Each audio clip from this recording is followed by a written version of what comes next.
আসসালামু আলাইকুম ভিউয়ার্স, আপনারা দেখছেন আপনাদের প্রিয় ইউটিউব চ্যানেল মতি এগ্রো ফার্ম। আবারও নতুন ভিডিওতে আপনাদেরকে স্বাগতম। আজ ভিডিওতে আলোচনা করব 1 থেকে 7 দিন বয়সে মুরগির কী কী মেডিসিন প্রয়োগ করতে হয়।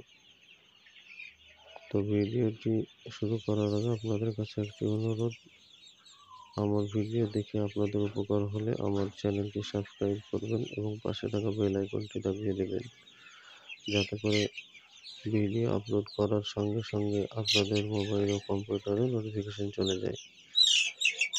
চলুন বেশি কথা না বাড়িয়ে ভিডিওটি শুরু করি। 1 দিন বয়সে মুরগির বাচ্চা যখন ফার্মে নিয়ে আসবেন, তখন 1 প্যাকেট স্যালাইন 100 বাচ্চার জন্য 3 লিটার জলে গুলে দিতে হবে। দ্বিতীয়, তৃতীয় এবং চতুর্থ দিন সকালে অ্যান্টিবায়োটিক 5 গ্রাম 2 লিটার জলে, বিকেলে 10 ml 3 লিটার জলে 100 বাচ্চার জন্য মাল্টিভিটামিন প্রয়োগ করতে হবে। পঞ্চম এবং ষষ্ঠম দিন শুধু মাল্টিভিটামিন সকালে 100 বাচ্চার জন্য 10 ml 3 লিটার জলে গুলিয়ে দিতে হবে। 7 দিনে, যেদিন মুরগির বয়স 7 দিন, সেদিন রানীক্ষেতের ভ্যাকসিন করতে হবে। ভ্যাকসিনের দিন কোনো কিছুই প্রয়োগ করা যাবে না। একদিনকার দিন সকালে একবার অ্যান্টিবায়োটিক দিতে হবে। 9 থেকে 14 দিন বয়সের মুরগির দিনে 5 ml এবং সকালে দিনে 5 ml সাপ্লিমেন্ট এবং 10 ml মাল্টিভিটামিন একবার সকালে জলের সঙ্গে দিতে হবে। 15 দিনকার দিন গাম্বুরা ভ্যাকসিন করতে হবে যদি বেশি মুরগি থাকে। অল্প মুরগি থাকলে করার প্রয়োজন নেই। 16 দিনকার দিনে সকালে একবার অ্যান্টিবায়োটিক প্রয়োগ করতে হবে।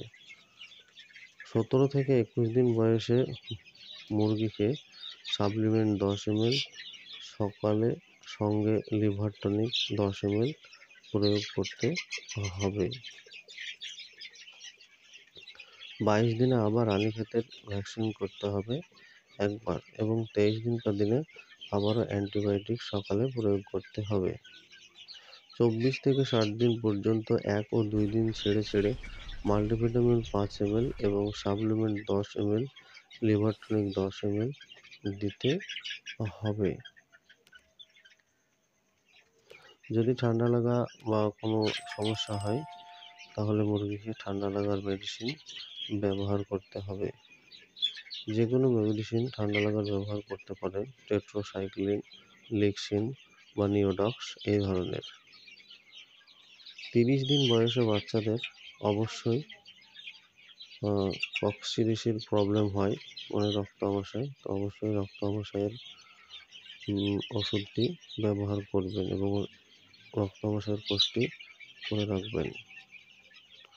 আশা করি অবশ্যই ভিডিওটি দেখে আপনাদের উপকার হবে এবং উপকার হয়ে থাকলে আমার চ্যানেলটি সাবস্ক্রাইব করে আমার পাশেই থাকবেন এবং পাশে থাকা বেল আইকনটি দাবিয়ে দেবেন। আগামী দিন আবার আমি